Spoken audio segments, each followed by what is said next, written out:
Cuando nosotros estábamos, bueno, hace muchos años, cuando yo entré, hicieron una carrera. Ahora los dos ustedes más relajados. Al final, bueno, sí, es un estrés diferente. O sea,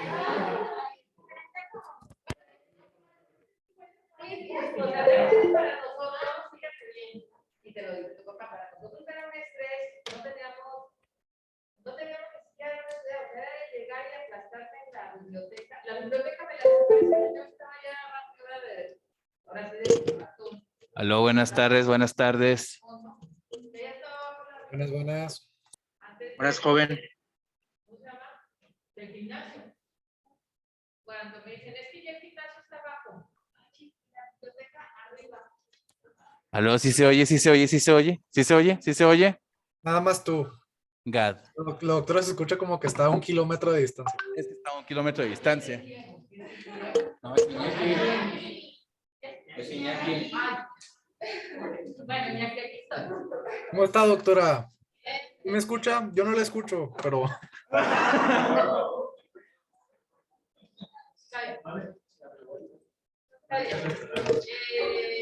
Entonces, pues esa era una carrera, una carrera.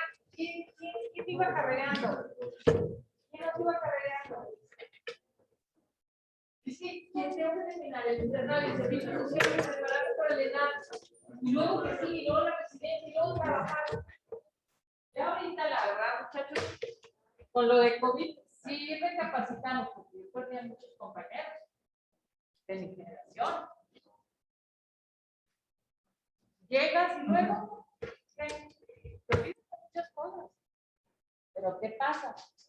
Dejamos de lado muchas cosas a lo mejor que son importantes para nosotros. Yo la verdad a ustedes les digo, o sea, tienen mucho más fácil, tienen la información al alcance de la palma de la mano, o sea, que no la busca, bueno. ¿Qué les estamos enseñando? Yo de cierta manera, es que todos tienen ahí en el examen y todo, bueno, pero vas y sabe todo ir a buscar, eso es lo bueno. O sea, es que también los utilizaban, que no querían los exámenes en línea, porque ustedes se juntan todos, o tienen el celular abierto. Digo, bueno, ok, también, pero saben que todos ir a buscar. Saben la pregunta y saben la respuesta, dónde buscarla. Aunque no se la sepa completa, ¿sabes dónde buscar? Sí. Sí, va a pasar lo mismo con el paciente. O sea, realmente es una medicina diferente. ¿Vamos a tener teleconsulta? Sí, a lo mejor a ustedes ya les toca también. ¿Puede ser esta la única? No. ¿No tienen más? ¿Qué van a hacer teleconsulta? Sí. A lo mejor. Entonces, hoy estaban, ya mañana no. ¿Qué pasó? Pues ya no está. ¿Dónde quedamos? ¿Cuál era la carrera? Díganla. A final de cuentas, ¿cuál es su etapa ahorita? Estudiantes de noveno semestre. Estoy preocupado porque por mi noveno semestre. ¿Te preocupa el décimo? Va a llegar. Llega, no te preocupes. El internado, ¿te preocupa? Sí, pero va a llegar. Sí, pero ahorita todavía estás en el internado, ya estás en el internado. Yo siempre les digo una cosa, si las cosas no tienen solución, ¿para qué te preocupes? Hay una solución, a lo mejor tarde o temprano, pero búscala. Y si no tienes solución, ¿para qué te preocupas? No lo voy a solucionar. Yo como mis pacientes les digo, ok, tiene una enfermedad. Es que te acuerdes, por eso. ¿Tiene diagnóstico? Sí. ¿Tiene tratamiento? ¿Hay tratamiento? Sí, yo sé qué tratamiento hay y hay. ¿Se va a quitar? No. ¿Control? Sí. Yo no le puse la enfermedad. Porque de repente muchos también hay que saber lidiar con los sentimientos de los pacientes. Porque de repente sienten como que tú tienes la culpa de la enfermedad. Bueno, eso es ya de muchos años de experiencia, saber decir, hacer el contexto, tengo la culpa, usted tampoco tiene la culpa, pues le tocó. Y vamos a tratar de hacerlo lo mejor que se pueda para que yo lo pueda atender, lo pueda ayudar y usted se pueda ayudar. ¿Qué porcentaje es mío en la mejoría del paciente? Creo que no, yo creo que el 50%, como un 20%. Porque el 80% de quién depende. Y si tú no tienes esa empatía y esa relación médico-paciente, ¿qué va a pasar? ¿Paciente tú crees que te va a creer? No, no te creen. Es que está muy chiquito y eso que ya lo ¿quién ha ido? Los que han ido. Dicen, es que los muchachos, no es muchachos. Preparación. Están chiquitos, pero sí saben. De nosotros. ¿Ok? Sí. Cuando yo empecé a ser reumatóloga, había una reumatóloga de toda la vida. Cuando empecé a hacer suplencias, yo estaba en el escritorio, estaba recién salida. Llegaban los pacientes. No está la doctora. Una muchacha abajo de. Entonces, no, soy yo. ¿Y usted no lo ve? Sí, yo lo veo. Yo lo veo así. Uy, pues usted está bien chiquita, sí, pero soy reumatóloga. Y sé lo que le voy a dar. Sé lo que tiene. Ah, ok. Años después. Ay, doctor, es que usted no estuvo. ¿Y qué tiene? Eso es un ciclo. ¿O no que no me quería ver primero?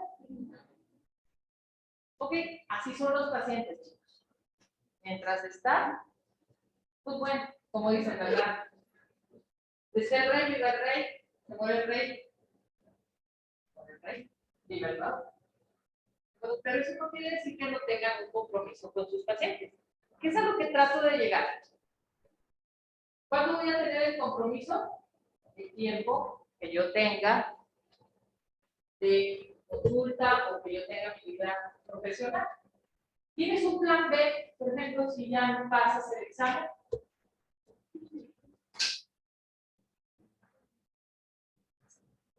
¿Sí o no? Hay que tener un plan B. Yo no soy eterna en el IMSS. Yo me voy a jubilar. Y si me quiero jubilar. Bueno, a mí sí me toca jubilar. ¿A ustedes les va a tocar jubilarse? No. Qué mala, ¿verdad? A mí sí me va a tocar jubilar, afortunadamente. Pero bueno, tienes un ciclo. Yo siempre he dicho que la población o con nosotros profesionistas somos como las placas tectónicas. ¿Se acuerdan de la geofísica cuando vieron en la Tierra? Los terremotos, porque obviamente las placas chocan y van deslizando a una, la más superficial y las de abajo, y hasta que la más superficial ¡pum!, cae. Es ley de vida. ¿Sí?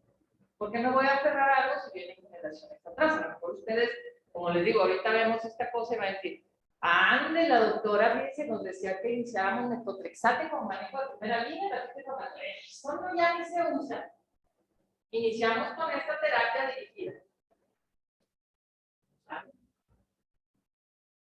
La información de hace 5 años a lo mejor ahorita es obsoleta. Cada cuando se reemplazan o se actualizan las recomendaciones o guías.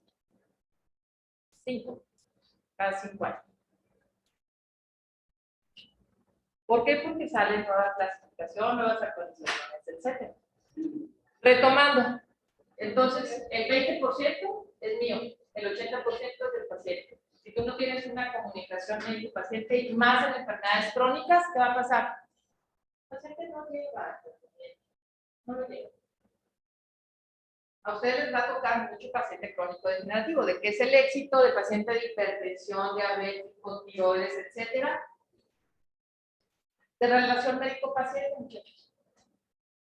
¿Ok? Y siempre estamos, y siempre muchas de las veces, pues a lo mejor, no sé, mis colegas médicos, compañeros, pero hay que enseñarles a tener un compromiso. Compromiso cuando yo esté aquí. Y cuando esté con el paciente. Siempre me dicen, es que no me dejé a me haga daño. A ver, espérenme. Yo no me levanté el día de hoy a pensar a ver qué medicamento le voy a dar a usted para que le haga daño. Son las bases científicas de saber qué es lo que le voy a dar. Eso nos dicen. No hay que ser a veces tan drásticos con el paciente, entiendan. Más cuando todavía tienen ideas muy diferentes. Es que me toman omeprazol para que me haga daño. No me haga daño. Bueno, cuando tengan medicamentos con interacción con el omeprazol, digan, no, bueno, pero no se peleen con el paciente. Consejo, no se creen. En el momento que empieza a haber fricción con el paciente, que va a haber pérdida de la presión del paciente. Ustedes apenas van a estar empezando. Depende de la seguridad que ustedes digan las cosas para que el paciente pueda leer. Ustedes titubean, ¿no? ¿Ok? ¿Y cómo no titubeo? Cuando yo leo, estudio. ¿Ok? De otra forma, o podemos dedicarnos a la charlatanería. Le vengo a ofrecer el factor de transferencia, el local. Usted lo puede tomar independiente del medicamento que le dé su médico especialista. ¿Es cierto? No, yo de repente sí hay muchos médicos formados que les dan estas cosas. Yo digo, bueno, hasta cierto punto alguna herbolaria es de algún suplemento, sí. Por ejemplo, vamos a ver vitamina D3.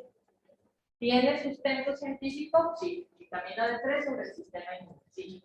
Es inmunoregulador. 5-HTP o ácidos grasos a dosis altas. También hay evidencia, pero tienes que tomar muchas cantidades. ¿De acuerdo? Entonces, con lo que hay evidencia, pues no nos peleamos. Pero con lo que no, pues. Sí les he comentado que hay muchos medicamentos, bueno, no son medicamentos, suplementos, milagros que hay circulando. Sí, Atriquín, Aforrey, Ortigarrey, Ultra Advance, Ucaplex. ¿Sí saben que tienen enmascarado? Cortisol. ¿Ok? Y dexametasona, como vamos a ver en la clase, de los diferentes tipos de esteroides glucocorticoides.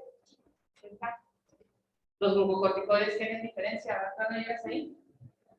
Cuando llegues ahí, vamos a saber que aunque sean esteroides, hay diferencias entre equivalencia y potencia. Hay más potentes, aunque sean equivalentes. ¿Ok? Y sobre todo los sintéticos. Y los fluidados. ¿Cómo cuál? Dexametasona, betametasona, parametasona.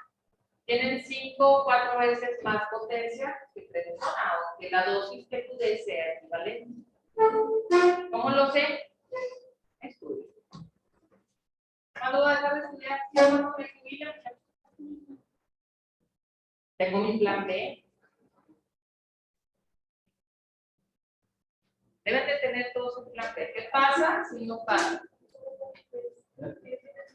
Tienes que tener un plan B, si no, ¿qué vas a pasar? ¿Qué va a pasar? No va a frustrar. Si no pasa de nada, tengo un plan B. No voy a entrar a lo que alcanza. ¿Por qué? Porque voy a vivir. Hay colegas en otras especialidades que no les gusta la especialidad y están porque fue lo que les alcanzó. No, muchachos, eso no. Okay, ¿cuál prisa lleva? Si no te gusta, ¿qué es lo que va a pasar? ¿Qué va a salir? Yo lo hago porque a mí me gusta. Pregúntenme qué volvería a hacer si fuera otra vez escoger reumatólogo. Me gusta. Y bueno, me voy a dedicar a eso toda mi vida, sí me voy a dedicar a eso toda mi vida. Yo tenía la disyuntiva cuando presenté a mi licencia. Yo sí lo que tenía claro. Yo dije, quirúrgico yo no. No. Cirugía no me llamó. Hay muchos que desde ahorita pues ya les interesa la cirugía. O la radiología, imagen, etcétera. Pero la verdad yo sí tenía algo claro. Dije, yo quirúrgico, no. Cirugía, me gustaba hacer clínica. ¿Por qué me gustaba hacer clínica? Pero decía yo, híjole, pues es que cardio está muy limitado, nada más corazón. Gasto, medicina interna, la medicina interna ves todo, está interconectado.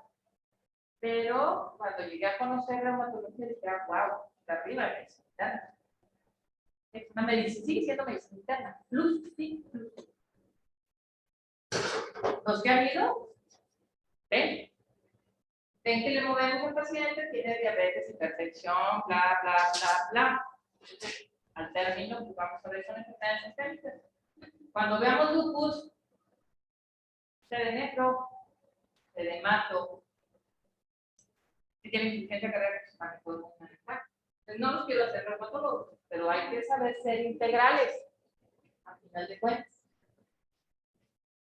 Y aunque seamos oftalmólogos, tengo que tener la noción de por lo menos saber que el ojo puede estar interconectado con enfermedades sistémicas, que no es solo. ¿Ok? O el aparato digestivo también. Es muy bonita la medicina. Y todavía están a tiempo. O sea, si no le guste, pues empieza otra carrera. Tan difícil. ¿Todos sí están convencidos de ser médicos?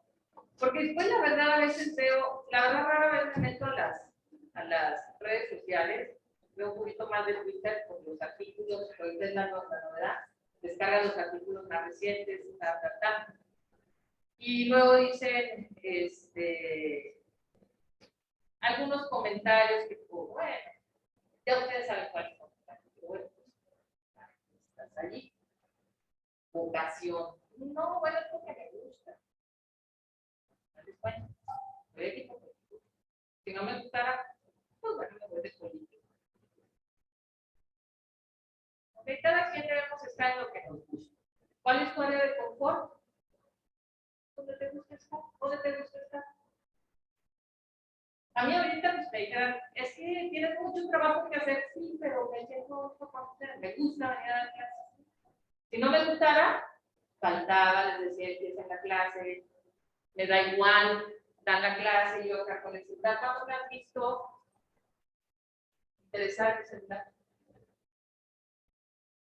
Y ahora, prioridades, hay que aprender.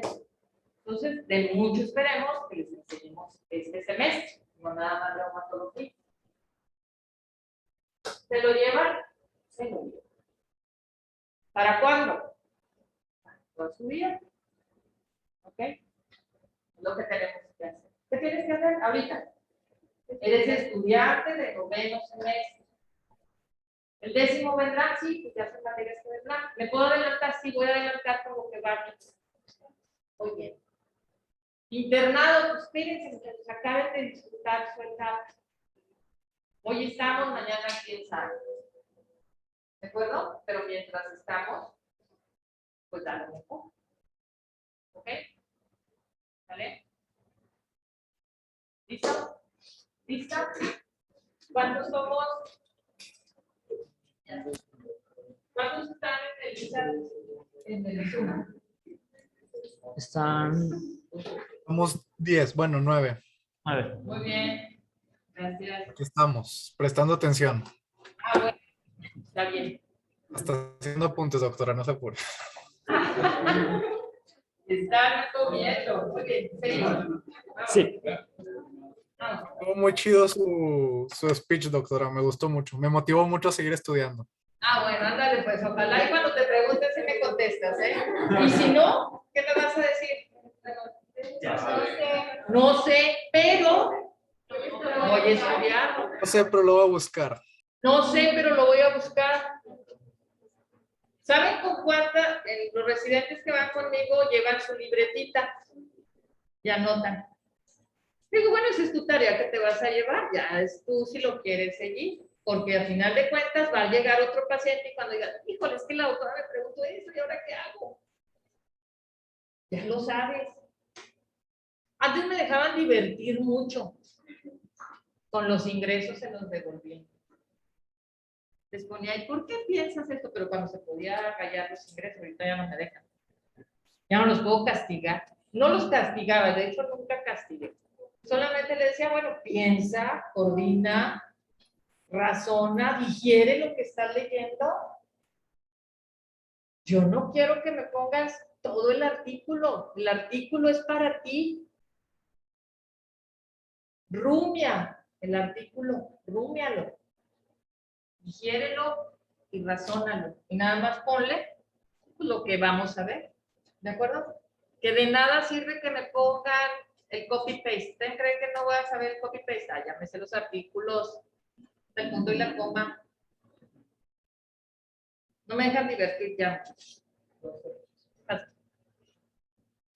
Pero no era diversión, era para enseñarlos. Pregúntenle a los residentes, los que les devolvía los artículos, todavía médicos de base ya ahorita, que fueron mis residentes. Volví a ver un paciente así, doctora, y porque me devolvió el ingreso y volví a hacer el comentario, hice el diagnóstico. Padre, ¿no? ¿Se les olvida? No, además de que las enfermedades reumáticas no son tan frecuentes. Ahí en la 71 la vemos mucho, pero porque es ¿qué? Concentración, unidad de concentración. Por eso pensamos que son muchas muy frecuentes, pero no son tan frecuentes. Lo que sí es otras cosas, como vamos a ver. Sigue. Bien, bueno, en lo que nos quedamos ayer, pues prácticamente para resumir esto, tenemos que estas vías ascendentes van a llegar hasta las estructuras cerebrales supramedulares y de aquí se van a pasar a la corteza somatosensorial. Prácticamente estas estructuras, esa comunicación, van a ser los matices que van a hacer que sea el dolor muy intenso o muy leve.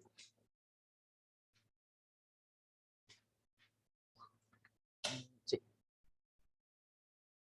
Bueno, el punto de esta es que ya estaremos en la última, en la percepción, que aquí es donde se vería, como les dije, qué tan fuerte sería el dolor para esa persona o qué tanto no.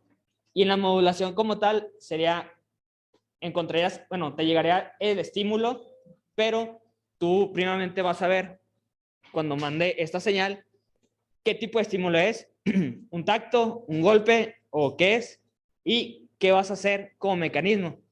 Es decir, vas a gritar o te vas a quitar o vas a dejar la mano, etcétera. Eso ahí, pues obviamente, los nociceptores, ¿cuántos tipos dijimos? De calor, termorreceptores, ¿qué más? Mecanoreceptores y de presión. ¿De acuerdo? Entonces, todo esto es la vía. Adelantamos porque se supone que todas estas lesiones, sobre todo cuando tienen lesiones de neurona motora superior y motora inferior, tendrías que ir a buscar estas cuando hagan ustedes exploración neurológica. La neurología es una de las subespecialidades, rama de la medicina interna más clínica, porque tienes que utilizar la herramienta de exploración y de inspección a todo lo que da, sobre todo para ver lo neurológico. ¿Okay? Nos estamos adelantando un poquito, nada más vamos a ver someramente cómo son las vías, pero para entender cómo puedo manejar y las clases de dolor. Muy bien, sí. Bueno, y ya para tratar también en la parte periférica, eso tenemos que, pues las sustancias activadoras como potasio, entre otros mediadores bioquímicos que vimos, también pueden ser mediadores de dolor, que pues aquí podemos ver como histamina, prostaglandinas y entre más sustancias, por ejemplo, también potasio, branicinina, histamina, serotonina o algunas sustancias que pueden ser sensibilizadoras, como les mencionaba, prostaglandina o sustancia P. Y pues todas, pues empiezan por un daño tisular y son capaces de estimular estas neuronas abriendo los canales y pues haciendo una despolarización para que vaya la señal. Algo importante también para que mencionar es que este tipo de estímulo,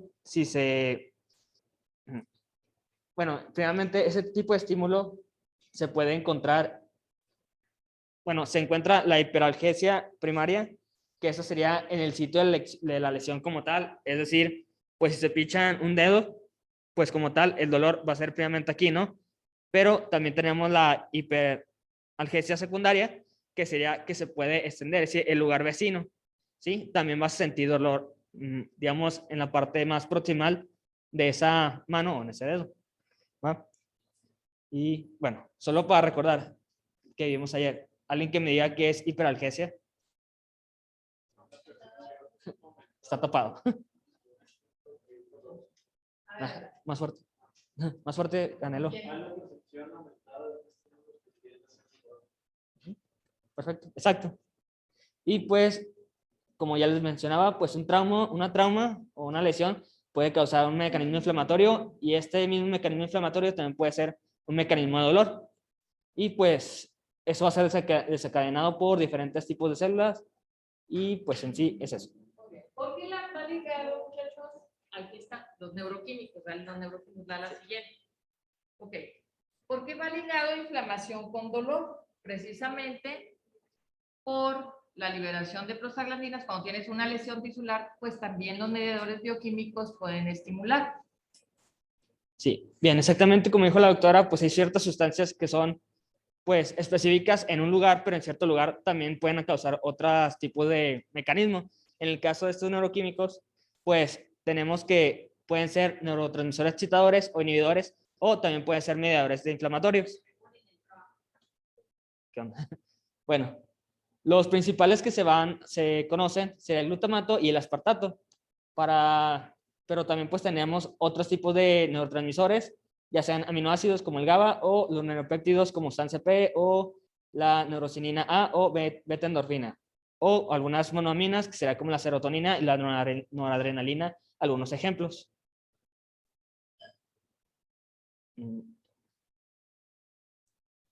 Bien, ahora para ver más la neuroquímica, pues tenemos que hay tres tipos de neurotransmisores.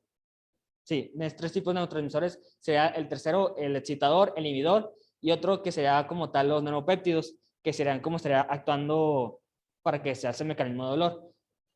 Tenemos los receptores, bueno, como ya les mencionaba, el glutamato y aspartato son los más importantes, y pues de estos hay 4 tipos de receptores. De estos 4, pues prácticamente la literatura solo menciona 3, que son los más importantes en este caso. Bien, tenemos el receptor de NMDA, que sería N-metil aspartato. Esta pues va a ser más para estímulos intensos, y algo importante que destacar es que esta depende de magnesio. Es decir, digamos, esta en cierta manera parece como si fuera a tapar, como si tuviera, creo que tengo una imagen aquí, bueno, no, como si fuera a tapar, y para que pase ese estímulo se necesita como tal quitar ese magnesio. Bien, también tenemos que esa está relacionada al calcio, es decir, está relacionada a los canales del calcio, por lo cual, pues cuando ese mecanismo esté actuando, pues el calcio también estaría entrando a la célula para hacer la despolarización y pues hacer todo el recorrido. ¿Por qué este mecanismo electrolítico, muchachos? Recuerden lo que dijeron.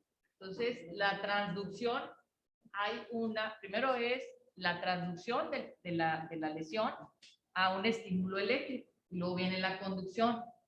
Entonces, por eso son mediadores, y por eso tiene que ver mucho sodio, magnesio, calcio, porque al final de cuentas es un estímulo eléctrico. ¿De acuerdo? Y casi todos estos neurotransmisores y receptores de estos neurotransmisores y los canales, de cierta manera, están regulados por estos electrolitos. Aquí tiene mucho que ver. ¿Por qué? Porque al final de cuentas, ¿qué es? Un estímulo eléctrico. ¿De acuerdo? Inhibido, pues obviamente si el magnesio está en el canal, está inactivo. Tienes que despolarizar, hacer la despolarización. Ustedes ya, de hecho estamos aquí en fisiología, ya hicieron todos estos métodos de despolarización. Remueves el magnesio, entra calcio y obviamente haces un fenómeno de conducción, ¿cierto?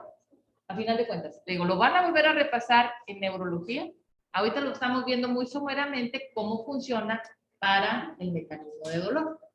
¿Ok? Entonces, los canales, de cierta manera, cuando están inhibidos, tienes el magnesio. Cuando hay una despolarización por algún fenómeno, digamos, de conducción, por alguna lesión, de estímulo doloroso o por cualquier otro estímulo, ¿qué va a pasar? Remueves magnesio y entra calcio. ¿De acuerdo? Bien, también tendremos otros receptores, que sea el AMPA, que está como, bueno, sus siglas significarían ácido alfamino 3 hidroxi 5 metil 4 isoxil propónico.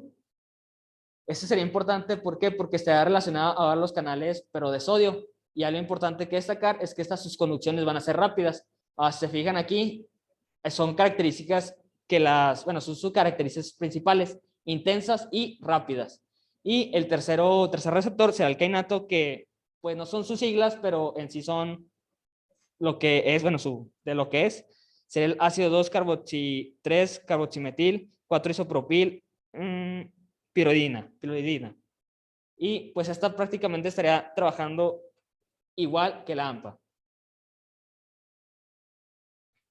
Bien, también tendríamos que, bueno, también como tipo conclusión para relacionarlo con lo demás que hemos visto, tenemos que estas, como vemos, la AMPA está relacionada a las rápidas, así que para que sea un estímulo doloroso rápido, también podríamos ver que puede haber como un dolor agudo, así que el dolor agudo está más relacionado con estos tipos de receptores, el AMPA y el kainato, y el dolor crónico está más relacionado con la NMDA.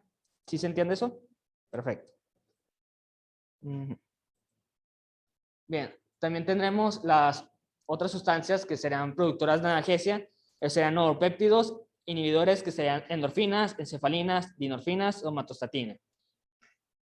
¿Cuál es el punto de todas estas? Es como tal, serían unos tipos de neurotransmisores inhibidores. Y bueno, estos pues también tendrían sus tipos de receptores que ahora serían de diferente nombre, serían con estos, bueno, con esta simbología, que es como sabemos sería mu, de esta que parece como una U, que estaría relacionada con los receptores adrenérgico alfa 2, y también tenemos otras que sería la sigma o la kappa, que la kappa y la sigma estarían más relacionados con el AMP cíclico. También tendremos otro tipo de mecanismo que estaría actuando relacionado con estas, que sería el sistema noradrenérgico y el serotoninérgico, que pues como sabemos, pues aquí están los receptores alfa y beta y pues sus unidades que tiene cada uno. Bueno, también tenemos que la serotonina, pues esta, lo importante es que viene, bueno, va a estar en los núcleos del rafe medio del mesencéfalo. ¿Qué es importante de esto? Es que hay ciertas sustancias que no significa que se estén viajando cuando se hace el estímulo. Hay ciertas sustancias que ya están en el cerebro y simplemente se despolariza y se dejan salir, haciendo o causando ese estímulo como tal en la zona central del cerebro. Bien, ahora tenemos otro neuropéptido, bueno, tenemos el neuropéptido que sea acetilcolina, que está como tal, pues va a controlar la antinocicepción a nivel de las astas dorsales de la médula espinal y va a estar mediada por los muscarínicos y los nicotínicos, pero mucho más los muscarínicos que los nicotínicos, que es lo que se ha encontrado. Y como hemos o conocemos de fisiología, sabemos que estos actúan desde el simpático hasta el sistema parasimpático. Bien, ya vamos para las escalas de dolor. Estas como tal, pues mencionan tres, que será la EBN, que será en sí la numérica, como tenemos aquí, la escala visual numérica, que será como tal, a un paciente le preguntas qué tanto dolor siente del 0 al 10, 0 es poquito o nada, y del 10 es insoportable, y ya pues el paciente te lo dice, pero va a ser todo muy dependiendo del paciente, es decir, para un paciente puede ser 5 que le corten la pierna, para otro va a ser un 0, etcétera. Bien, también tenemos la escala visual análoga, que está como tal, pues a lo que yo le entendí es como o sea, se va más a los extremos de que siento dolor, sí, no. ¿Sí está correcto eso? De hecho, nada más lo que haces, por ejemplo, la numérica es exactamente por número, puedes tener 1.5, 2, 2.5.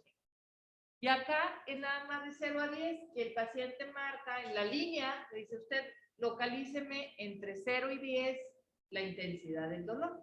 ¿Y qué haces tú? Con una regleta mides en centímetros. Al final de cuentas es exactamente lo mismo. ¿De acuerdo? Nada más que allá sí está numerado. A mí me gusta mucho más, por ejemplo, en pacientes que tienen baja comprensión o cuando están en un evento muy agudo, es utilizar la escala facial.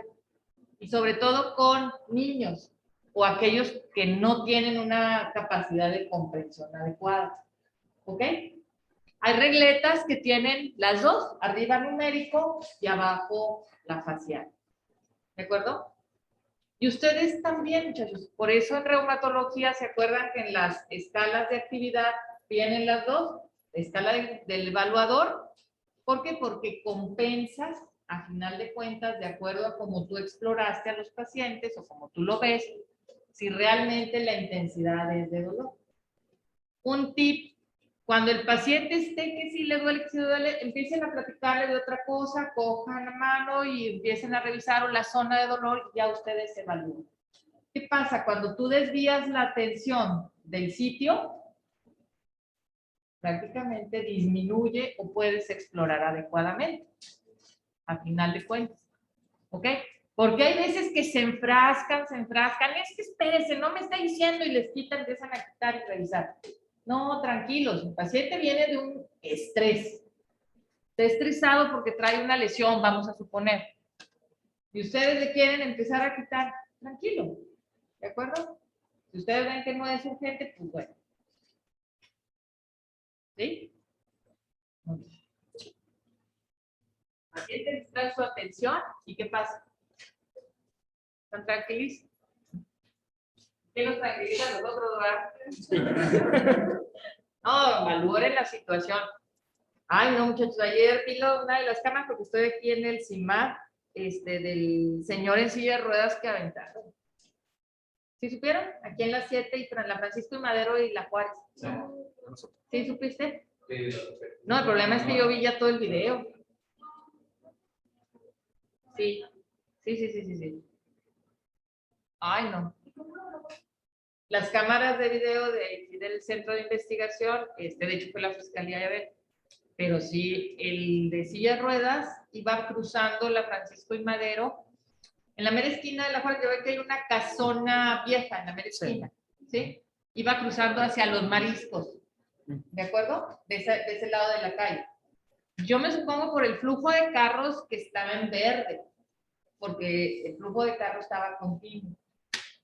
Y venía, pues es como una medio sub, no era camioneta ni carro, era sub, porque si no, era de noche, si está lejos.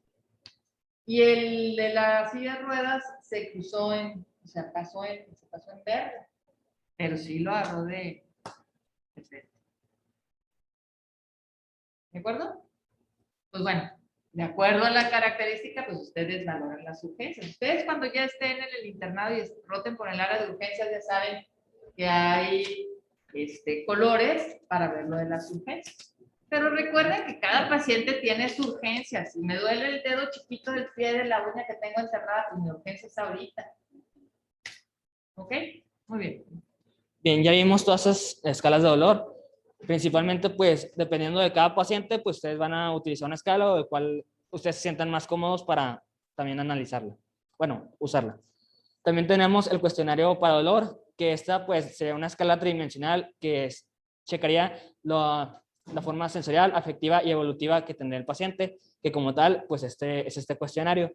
Aunque, pues, en la bibliografía que nos mostró la doctora, no lo recomiendo mucho porque casi siempre las personas algunas personas que sienten dolor simplemente llegan y no les gusta porque sienten que no le están haciendo caso y así. Así que pues también podrá, en vez de usarse esta, aunque está bastante completa yo diría, pues podrían irse más por una escala de esos de dolor. Ese índice de escala sensorial, afectiva y evaluativa, ese índice de dolor generalizado lo vamos a utilizar mucho para la escala de fibromialgia. ¿Ok? Porque tú evalúas en general.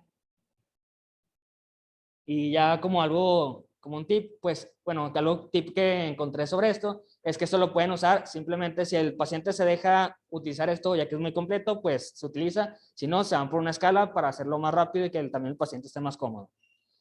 Y ya sería todo. Muy bien. ¿Para qué me sirve saber todo esto? A final de cuentas, ¿qué pasa cuando muchachos, cuando tengan problemas de dolor crónico, lo primero que van a utilizar es de acuerdo al tipo de lesión? Si ya sabemos los receptores y el tipo de clasificación de dolor, volvemos a repetir, que es lo único que queremos, ok, nos podemos adentrar un poquito más en la fisiopatología o en la fisiopatogenia, lo van a volver a ver, se supone, en neurología, todas estas vías. Pero a final de cuentas nada más es saber identificar, de acuerdo a la clasificación, si es nociceptivo o es neuropático. Los nociceptivos pues, prácticamente está dado por nociceptores. ¿De acuerdo? Periféricos y centrales, sí, periféricos y centrales. Musculoesquelético o visceral, es el nociceptivo, no hay más. ¿De acuerdo? Y luego viene el neuropático. Entonces, para un neuropático le sirve un antiinflamatorio no esteroideo, no le va a servir de mucho si no tienes una lesión específica. o no tienes un estímulo del nociceptor. ¿Es correcto? Y un dolor psicógeno, pues es muy difícil, mucho más difícil. Es por eso que muchas de las veces quieren utilizar, vamos a lo mismo, buprenorfina de entrada. ¿Cuántos pacientes han tenido adicción con estos tipos de fármacos? En Estados Unidos es un problema. Obviamente una recomendación de un derecho humano es el no tener dolor, el derecho a no tener dolor. Por eso en Estados Unidos, ¿qué hacen? Todo paciente que llega con dolor, ¿qué le hacen? Morfina. ¿Cierto? Pues lo que hace acá arriba, ya qué dolor, con ni nociceptivo, ni neuropático, nada. Bloquea la vía central. Porque es un derecho humano, a no tener dolor. Pero es un arma ¿de qué? De doble filo. Porque hay pacientes que aunque ya no tengan dolor, ¿a qué van? Y lo van a ver mucho en el servicio social. Sí, lo van a ver en el servicio social. O en el internado ya, cuando estén en el área de defensa. ¿De acuerdo? Aguas con los derivados de morfina. Vamos a tener que usarlo de acuerdo a nuestro conocimiento del tipo de dolor. ¿Ok? ¿Sí? Si vienen con un dolor visceral, híjole, pues un antiinflamatorio, un esteroideo, ¿les servirá? Pues vamos a ver cuál es el que les sirve, porque está dentro de la clasificación de los ángeles, de cloricinato de lelicina, pero tiene efectos sobre el músculo liso. Nada más que está clasificado acá. ¿De acuerdo? Ahorita vamos a ver la clasificación de los ángeles. ¿Alguna pregunta, muchachos? ¿No? Deja a ver si dejas ahí el... Sí, a lo mejor están... Ajá, acerca un poquito. ¿Sí siguen oyendo aquí? Sí, muy bien. Muy bien. Ahí ya me levanto ya. Bueno, mi nombre es Rubén Michel y compañero Miguel Ángel González Ramírez. Vamos a ver el tema de bases farmacológicas. ¿Sí se escucha? Sí, pero no vas a escuchar, doctora. Mi familia me parece que te para...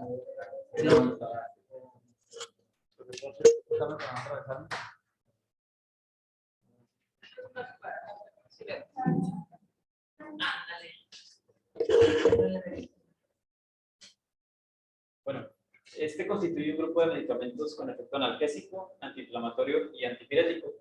Es el grupo de fármacos más utilizados en el mundo y a pesar de que tienen estructura heterogénea, comparten mecanismo de acción disminuyendo la síntesis de icosanoides. Estos fueron descubiertos en 1971 por Sir John Wayne y, bueno, no descubiertos, el mecanismo de acción fue descubierto por él, que inhibía la cicloproteína y inhibiendo finalmente la síntesis de los diferentes icosanoides.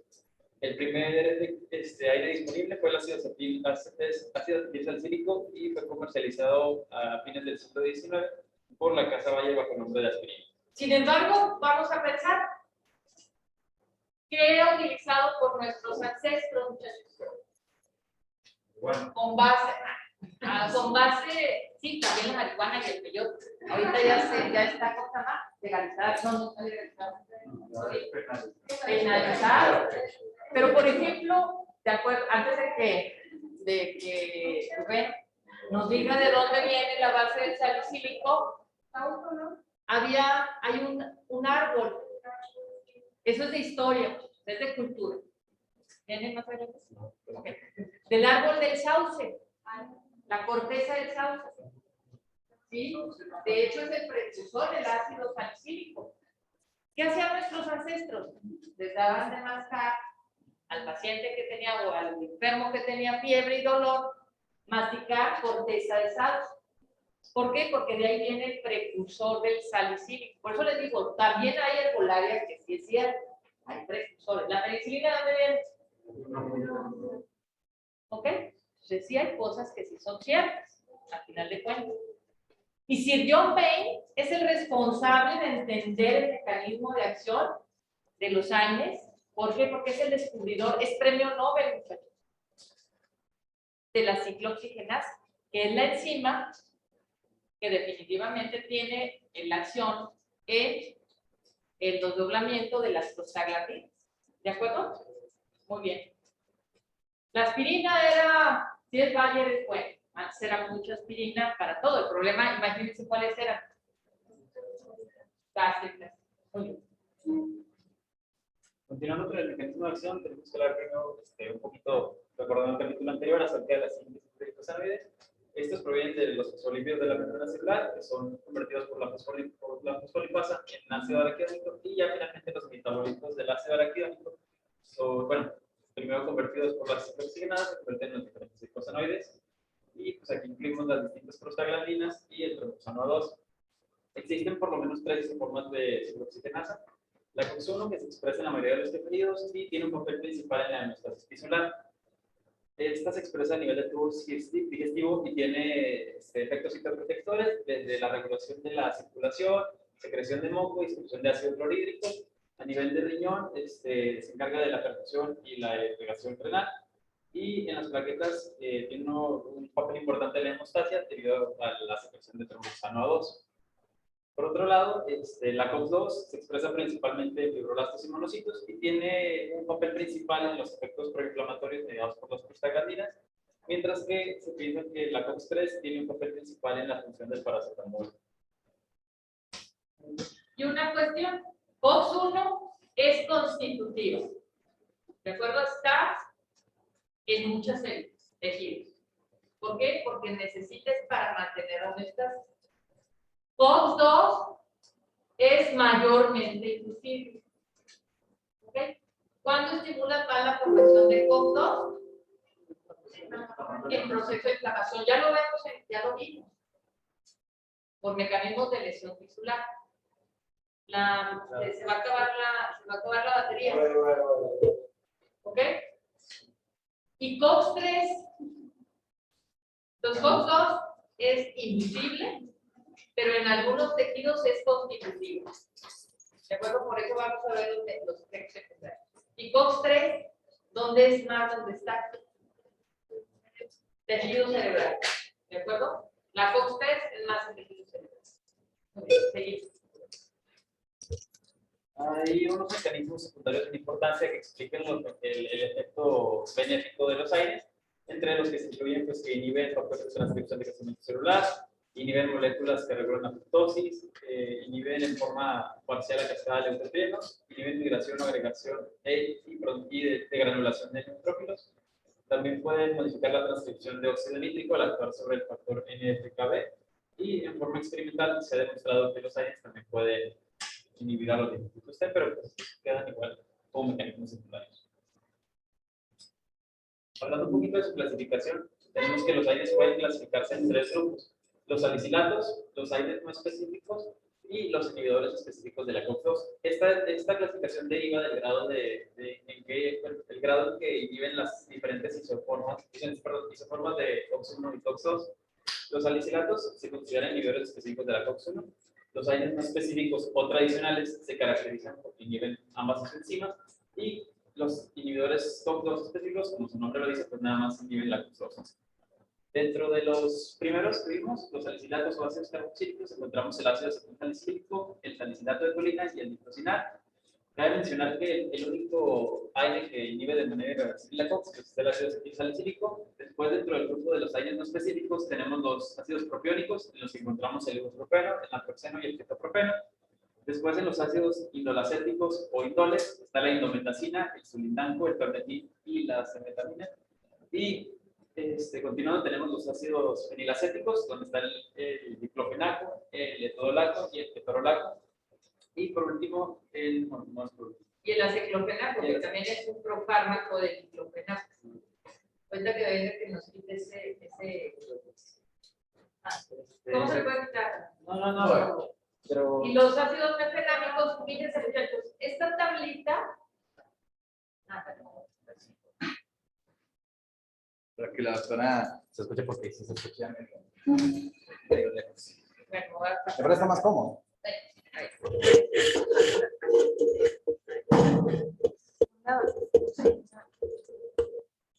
Sí, yo los tengo. Bueno, Yo los tengo. Está bien.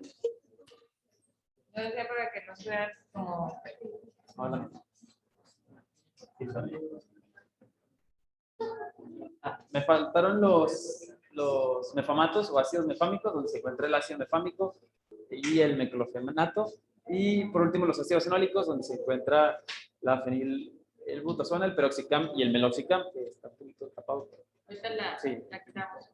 Tienes que ver. Sí, ¿verdad? Sale anterior, sale anterior. Ahí está.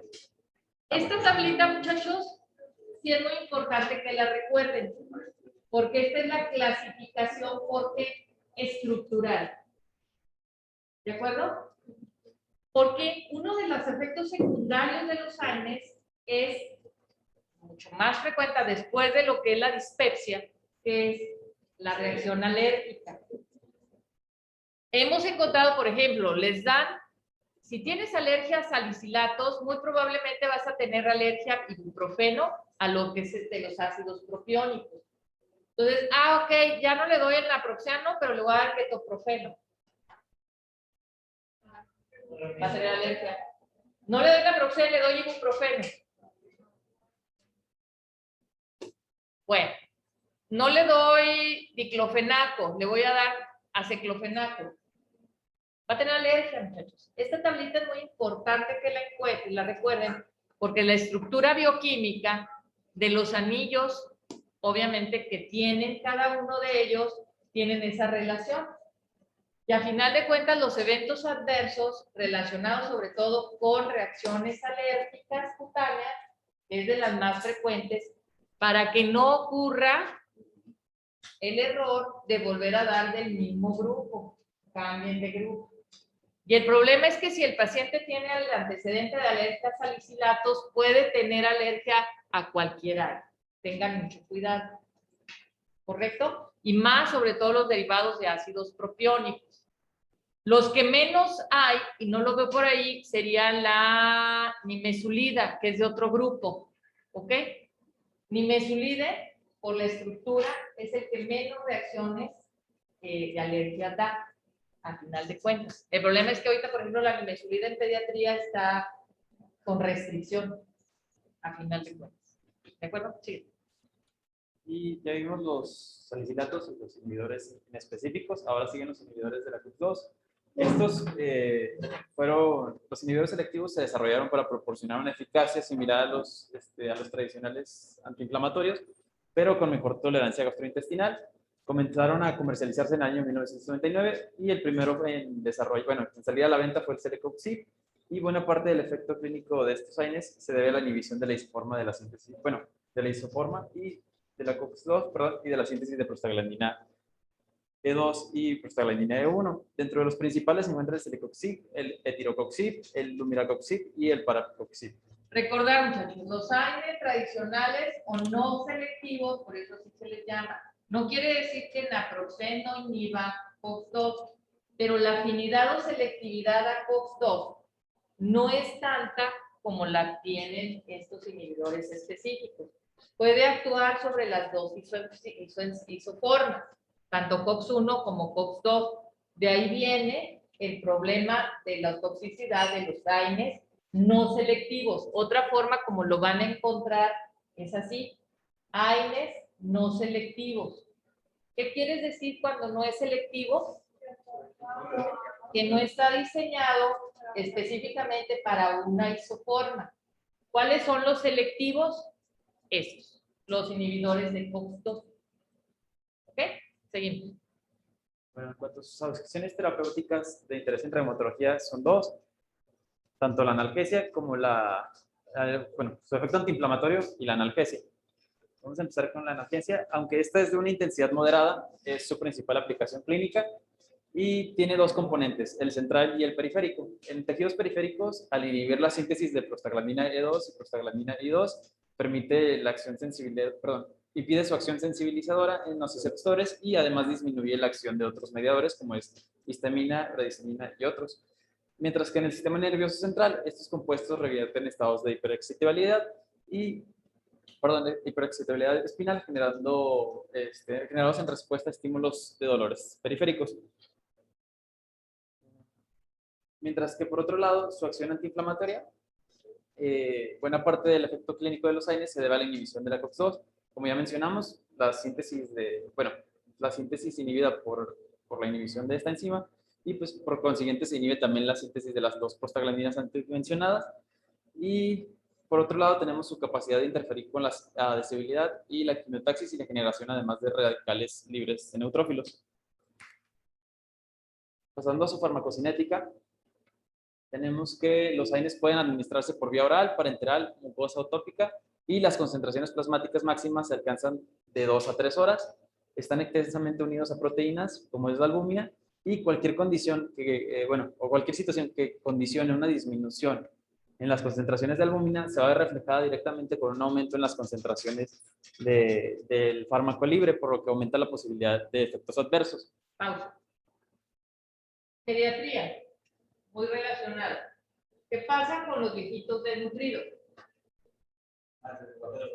Tienen baja de albúmina. Si tú tienes que... Así es. Entonces, acuérdense que estos pueden tener capacidad de permeabilidad. Hay algunos más que otros, por eso son sus efectos secundarios.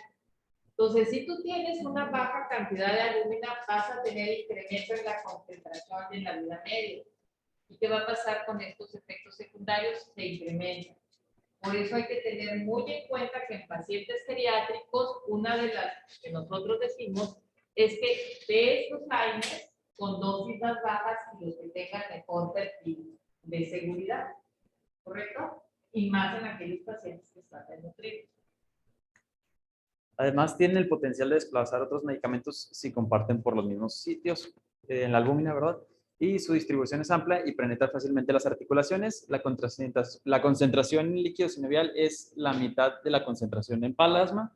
En plasma, perdón. Sí, y muchos de los antiinflamatorios no esteroideos alcanzan concentraciones suficientes en el sistema nervioso central para tener un efecto analgésico central y efectos adversos como cefalea o alucinaciones. Ahí viene el cruce de la barrera hematocefálica. ¿De acuerdo, Osvaldo? Por ejemplo, ¿cuál es el fármaco que nos da más efectos adversos de este tipo a nivel central? Indometacina. Indometacina es el fármaco que más vértigo o mareo causa. Créanle al paciente si después de que le dieron indometacina, les dice que tiene mareo o vértigo. ¿Ok? Muy bien, seguimos. En cuanto a su metabolismo y excreción, tenemos que tiene una biotransformación hepática y su excreción es renal. Las vías de eliminación con frecuencia implican oxidación e hidroxilación y la vida media plasmática varía considerablemente entre estos fármacos. Mientras que Indometacina, los que están en el Zoom. Mientras que el ibuprofeno y el diclofenaco y el paracetamol tienen una vida media que va de 1 a 4 horas, el piroxicam tiene una vida media que es de casi 50 y las enzimas metabolizantes y la microbiota intestinal pueden contribuir a la variabilidad en el metabolismo y su eliminación. Aquí vamos a hacer una pausa. Ibuprofeno sabemos que tiene una vida media corta, 4 a 6 horas. No sé si más adelante venga una tabla donde es vida media. Ahí está, aquí está. Entonces también los AINES se dividen por vida media corta, intermedia o prolongada. ¿De acuerdo? Si tú quieres una acción rápida, pero con corta acción, por ejemplo en los pediátricos, podemos elegir ibuprofeno. ¿Y por qué el diclofenaco se da cada 24 horas? Tiene 4 horas. De hecho, el diclofenaco es el de vida media más corta, 2 horas. Por la preparación, muchachos, acuérdense que el diclofenaco viene en una preparación rectal, por eso hay que leer cómo se libera, es una liberación prolongada. ¿De acuerdo? Pero aunque su metabolismo una vez que ya actúa es corto. Entonces, ¿cuál es el chiste? La eliminación del rectal, pues obviamente es eliminación lenta. Entonces, cuando ustedes tienen un fármaco rectal, la disposición del fármaco, ustedes eviten que fraccionen la tableta. Si tú fraccionas la tableta, pierdes el efecto del rectal o de liberación retardada, a final de cuentas. ¿De acuerdo? ¿Qué más? El piroxicam. Tengan mucho cuidado con el piroxicam. Si la vida media es de 50 horas, ¿cuál sería la posología? Mínimo Cada 24. Encuentro indicaciones de cada 8 horas. ¿De dónde sacan esto? Hay que conocer la mesa. ¿Ok? Muy bien. Y aquí les dejo una pequeña tablita con las bases y la posología de los analgésicos. Y pues, que la Para. quieren- sí, para que se quieran checar más adelante la exposición. Esta es muy bueno que lo tengan entendido, porque es lo que van a utilizar. ¿Quién no ha prescrito? ¿Quién no ha tomado un AINE? Todos. ¿De acuerdo? ¿Sí? Y hay algo, no sé si van a hablar de efecto techo, todavía sigue, ¿verdad? Sí, ¿verdad? Ok, No, sí. pero ¿de qué está hecho? Efecto techo. No. Se los vamos a dejar de tarea. Bueno, efecto techo. A ver, los que están en Zoom, ¿cuál es el efecto techo? Creo que se apagó la bocina. No se la escucha. Ah, No, está bien. ya se le acabó el... Bueno, sí. Bueno, pasando a los efectos adversos, dice que existen algunos factores que claramente aumentan el riesgo de toxicidad por aires. Y lo principal son las modificaciones que ocurren en el metabolismo. El principal es la edad avanzada y esto condiciona una mayor posibilidad de efectos adversos. Y dos, debido a que disminuye la cantidad de, o más bien, sí, disminuye la cantidad de tejido magro. Por otro lado, la presencia de comorbilidades o el uso de varios fármacos que pudieran interactuar con los AINES. Ahora pasando ya propiamente a, bueno, específicamente a cada sistema, tenemos que el efecto adverso gastrointestinal es el principal y este se da debido a la inhibición sistémica de prostaglandinas, que tiene un efecto, como ya mencionamos anteriormente, citoprotector de la mucosa. Se pueden presentar síntomas que van desde dispepsia, dolor abdominal, anorexia, náuseas, diarrea, gastritis y úlceras como esta gástrica y la duodenal. Entonces, el efecto secundario de los AINES no selectivos, también con menos intensidad los selectivos, es la dispepsia no ulcerosa.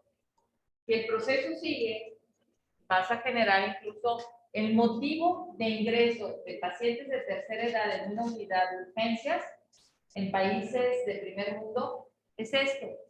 ¿Qué medicamento es de venta libre en todas partes?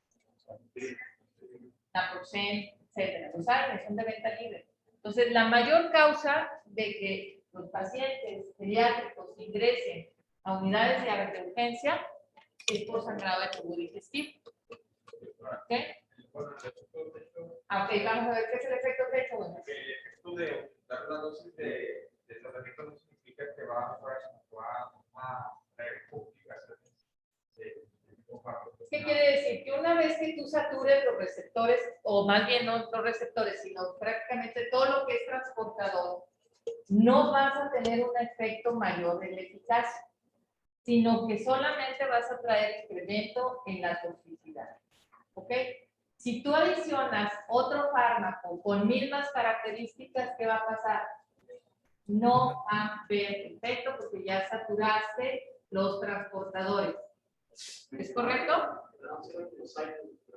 Es con los AINES, es el efecto techo. ¿De acuerdo? Si tú llegas, por ejemplo, la posología, acá no la pusieron Rubén, hacia atrás, aquí, ahí está. Vamos a ver, la dosis máxima de posología es 500 miligramos cada 12 horas. ¿Por qué le das 1 gramo cada 8? Le va a hacer más, es que tienen más dolor, dale más. Piroxicam, ¿viene ahí? Viene meloxicam. Viene meloxicam. 15 miligramos, la posología es de 15 miligramos cada 24 horas. Piroxicam es de 20 miligramos cada 24 horas. ¿Por qué se lo dan cada 8? Ahora, ¿para qué? Yo voy a decir que para distribuir el efecto, ¿no? Para que se concentre el efecto. No hay efecto, no va a haber más efecto. No tiene caso. Uno va a dar más dosis de la que ya está la posología máxima.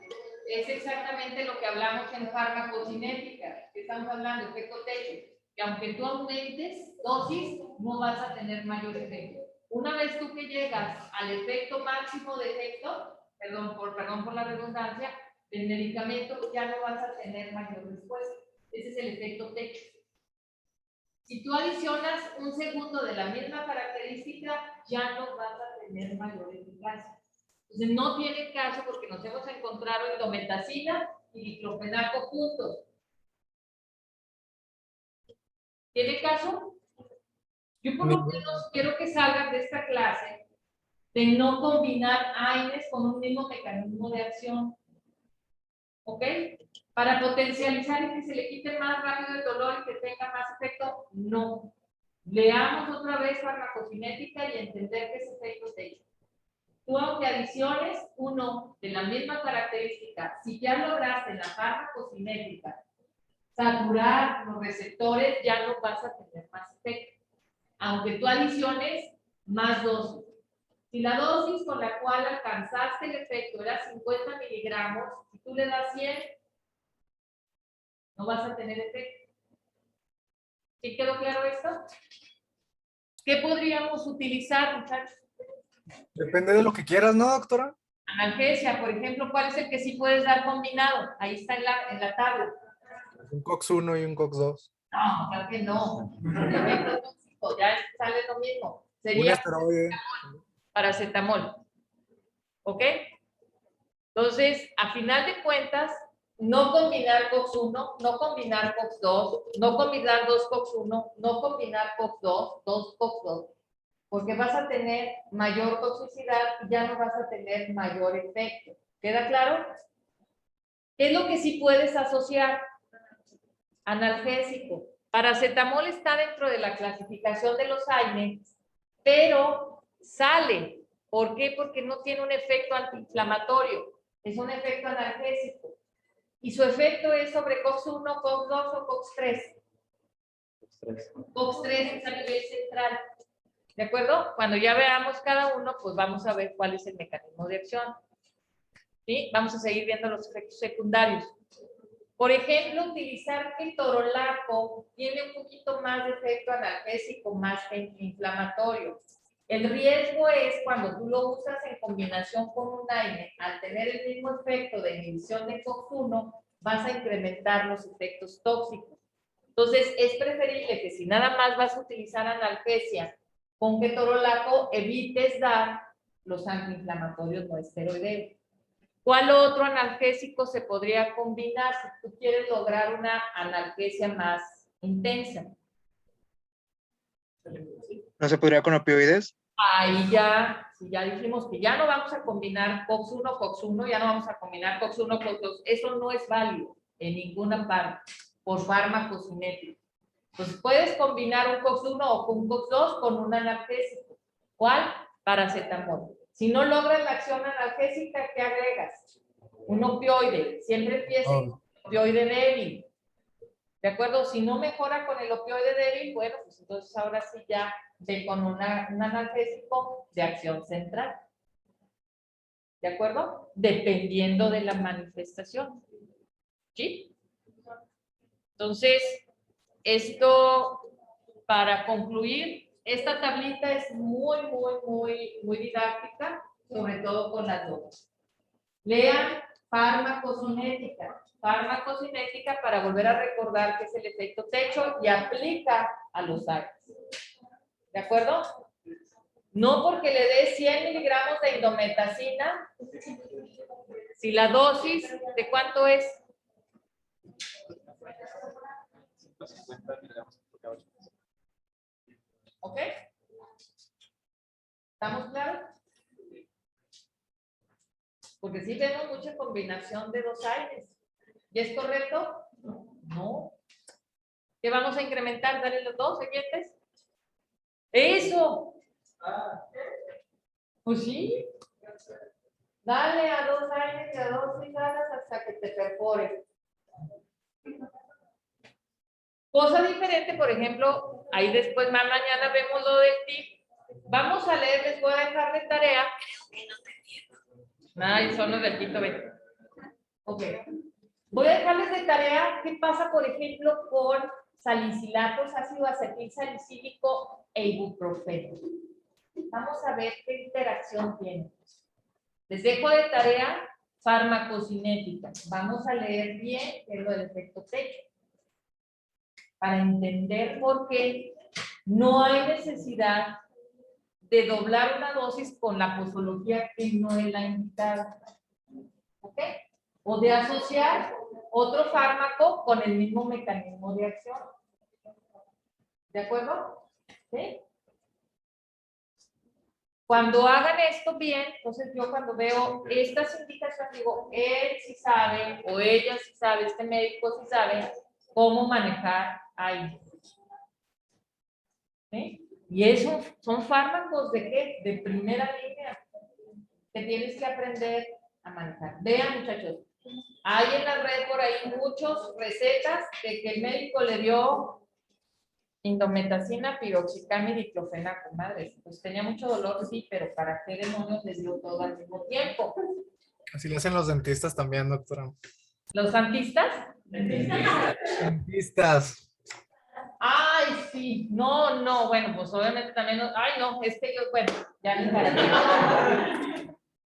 Ok, les dejo de tarea eso, farmacocinética, que es el efecto techo, ¿de acuerdo? ¿Y qué pasa con la interacción aspirina e ibuprofeno? Y esa tablita ya, por ejemplo, en los efectos cardiovasculares, mañana la revisamos con más calma. ¿Listo? No, de otra. ¿Otra? ¿La de la vida media o cuál? Es que tenías una tablita que veía cardiovascular. Otra. No me acuerdo, no, más adelante. Esa. No, pero eso es de la toxicidad gastrointestinal. No, sí, pero también dentro de riesgo cardiovascular. Mañana. Sí, sí, sí. Doctora. Ahí nos vemos después, Rosa, que ya huele a gas.